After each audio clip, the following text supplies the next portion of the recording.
In a landmark moment for the tech industry, a groundbreaking trial is underway in California, drawing the eyes of the world to a courtroom where the future of social media is being debated.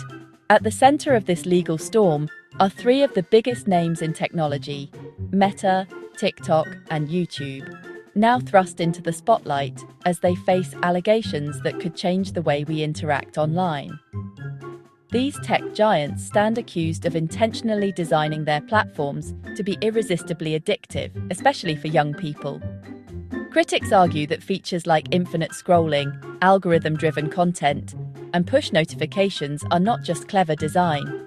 They're calculated strategies to keep users, particularly teens, glued to their screens for hours on end. This is no ordinary lawsuit. It's a bellwether trial, the first of its kind in the United States, meant to test the legal waters and set a precedent for hundreds, if not thousands, of similar cases waiting in the wings. The outcome here could ripple across the tech industry, influencing future lawsuits and regulations. At the heart of the case is a critical question. Did these companies deliberately engineer features like endless scrolling, autoplay videos, and constant notifications to maximize user engagement, even if it meant putting the mental health of children and teens at risk? The plaintiffs argue that these addictive features have contributed to a growing youth mental health crisis, with rising rates of anxiety, depression, and even self-harm among young users. They claim that the platforms are not just tools, but powerful forces shaping the lives and well-being of an entire generation. For the first time, executives from these tech giants must publicly defend their design choices under the intense scrutiny of the law. The stakes are enormous, not just in terms of potential financial penalties, which could reach into the billions, but also in the possible impact on their core business models and the way they operate. Billions of dollars and the very future of how these platforms make money are on the line. If the court rules against them, it could force sweeping changes in how social media companies design and deliver their products. For families across the country, this trial is about more than just legal arguments. It's about getting answers to questions that have haunted parents for years. Why are their children so drawn to these apps? Are their concerns about screen time and mental health justified? And perhaps it's about finally seeing real change, new rules, better protections, and a safer digital environment for the next generation. Parents hope this case will lead to more transparency and control over what their kids experience online. This trial isn't just about one person or one company. It's about a society grappling with the double-edged sword of social media. These platforms have connected us in ways never before possible. But at what cost? Are the very tools that bring us together also driving us apart, or even causing harm to the most vulnerable among us? The answers could shape how we all use technology in the years to come. As journalists gather outside the courthouse and headlines flash across screens worldwide, the world is watching every twist and turn of this historic case. The verdict here could reshape the digital landscape for a generation, setting new standards for responsibility, safety, and the role of technology in our lives. At the heart of this trial is K.G.M, a young woman whose identity is protected. Her lawyers argue she became addicted to Instagram, TikTok, and YouTube as a child, leading to severe depression and suicidal thoughts. Her case claims these platforms were designed to be irresistible, especially for young, developing minds. The lawsuit isn't just about harmful content. It's about the mechanics of the apps themselves and whether the companies ignored known risks. K.G.M's story puts a human face on a generation growing up in a world where social media is inescapable. The legal argument centers on negligence. Did these companies create products that pose unreasonable risks to young users? Features like infinite scroll and powerful recommendation algorithms are alleged to be engineered for addiction, not just convenience. The lawsuit claims these platforms failed to warn users about the risks, despite internal research showing potential harm. Plaintiffs argue these companies had a duty to protect young users, just as other industries must warn about dangers. The jury must decide if social media played a significant role in K.G.M's mental health struggles. This case could redefine corporate responsibility in the digital age. The tech companies are fighting back, firmly denying any responsibility for K.G.M's mental health issues. They argue that their platforms are not the root cause of the problems being discussed in court, and that blaming them oversimplifies a much more complex situation. Their legal teams are working hard to distance the companies from any direct connection to the harm alleged by the plaintiffs. Meta, the parent company of Facebook and Instagram, insists that other factors, such as family environment, school pressures, and even genetics, play a much bigger role in a young person's mental health than their apps do. They claim that social media is just one small part of a teenager's life, and that it's unfair to single out their platforms as the main culprit. Meta's lawyers point to research showing that supportive families and positive school experiences can help protect kids, regardless of what apps they use. YouTube, owned by Google, is also defending itself by highlighting the educational value of its platform. The company argues that YouTube is fundamentally different from social networks like Instagram and TikTok because it offers a wide range of educational content, tutorials, and positive communities. They say that many students use YouTube to learn new skills, explore hobbies, and even get help with schoolwork.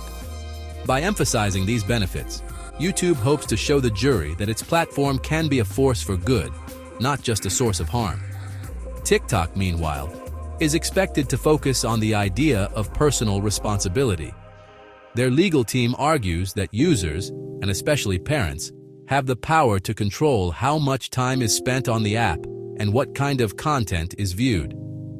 TikTok points to built-in parental controls and screen time limits as evidence that they are giving families the tools they need to manage app usage.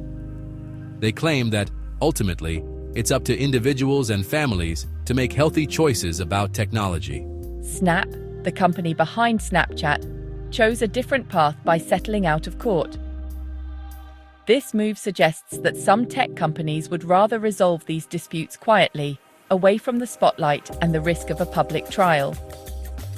Settling can help avoid negative headlines and the possibility of a damaging legal precedent.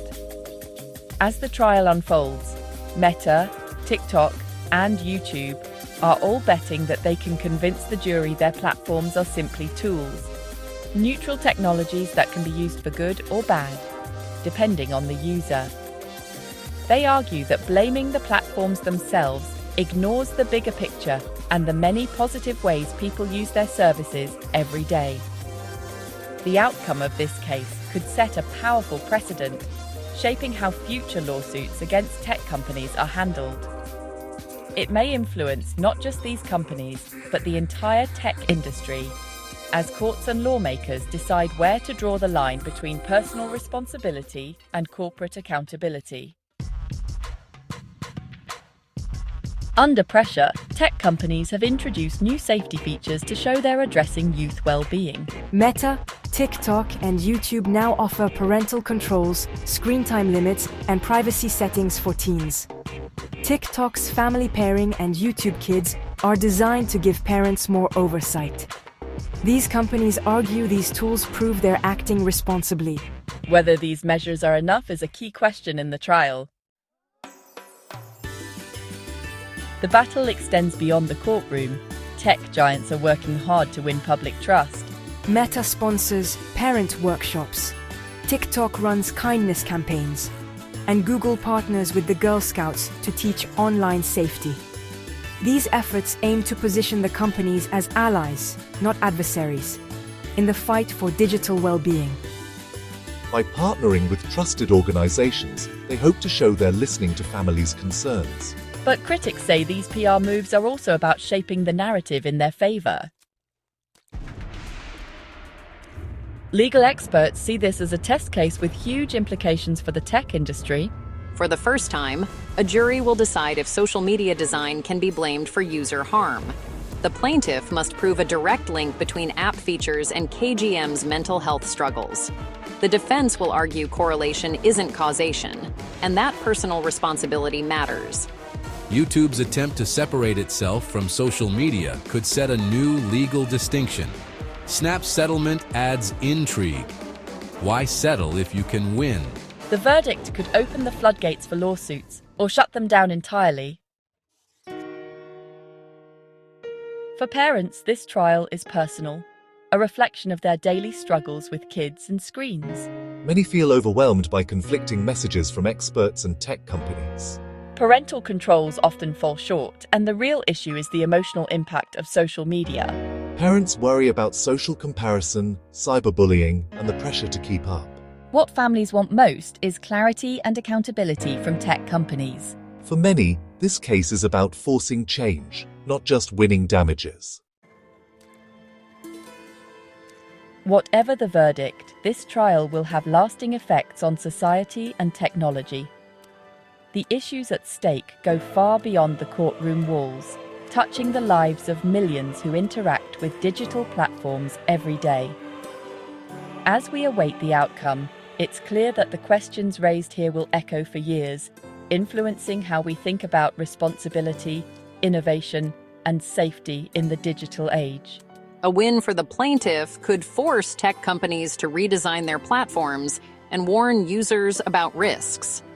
This might mean new features that prioritize user well-being, more transparent policies, and even the introduction of digital tools to help users manage their time online. Companies may need to invest in research and development to create safer, more responsible products, and the industry as a whole could see a shift toward greater accountability. Features like infinite scroll or autoplay could disappear, and stricter age checks might become standard. We could see new regulations requiring platforms to verify users' ages more rigorously, or even limits on how much time young people can spend online. The way we interact with technology could fundamentally change, with a greater emphasis on protecting vulnerable users and reducing addictive behaviors. If the companies win, it reinforces the idea that responsibility lies with users and parents. This outcome would likely encourage families to take a more active role in monitoring online activity, and schools and communities might step up efforts to educate young people about digital safety. The focus would shift toward personal responsibility and digital literacy rather than relying on companies or courts to set boundaries. Future changes would be voluntary, not court-mandated. Tech companies could choose to implement new safety features or educational resources, but there would be no legal requirement to do so. The pace and extent of change would depend on public pressure, market demand, and the willingness of companies to adapt. Either way, this trial has sparked a vital conversation about technology's role in our lives.